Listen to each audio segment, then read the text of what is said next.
Learning with the pros. Brought to you by your Toyota BC dealers. So this is how we tie my favorite chum jig that I like to use for when we're float fishing for chum salmon. And it was really productive for Mike on today's show. So what we want to do is we want to use a 3-aught or 6-aught thread. Any color, doesn't matter. And you want to have your threader there. And then what we were doing is we're using the Gamakatsu jig hooks here. This is a 4-aught. I like the 4-aught, a little bit better for hook setting. And that's what we're using. What I've done is I've poured my own lead from home in my shop there, and any weight, you can use the various weights.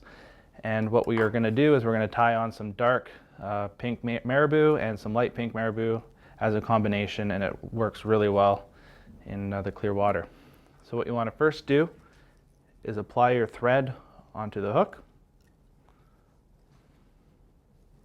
Kind of just cover up, build a good base here.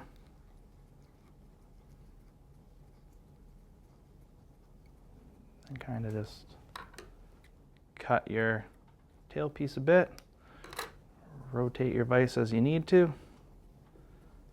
Build up the base a little bit more. Then I like to apply the dark pink first. Don't need to cut too much, but just find a good chunk that works.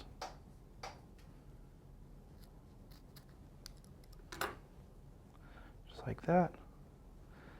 Kind of line it up. You want it to go a little bit past the bottom of the hook, and then tie that in.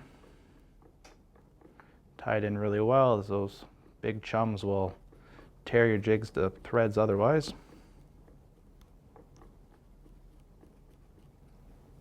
Make sure that looks good. And take some of this light pink. Cut a chunk of that off.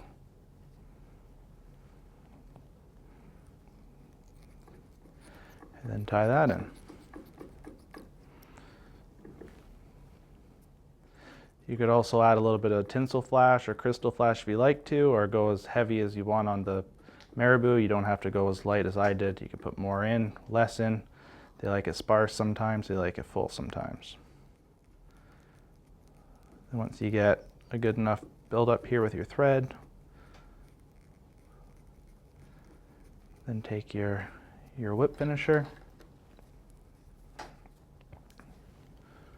then whip finish, do 3 or 4, pull it tight, do your last cut, then you're good to go. Take it out of your vise, give it a couple of blows, trim it the shape if you need to, and there's your finished product for catching chum on the Harrison River. For more tips like these, visit the website bcoutdoorsmagazine.com.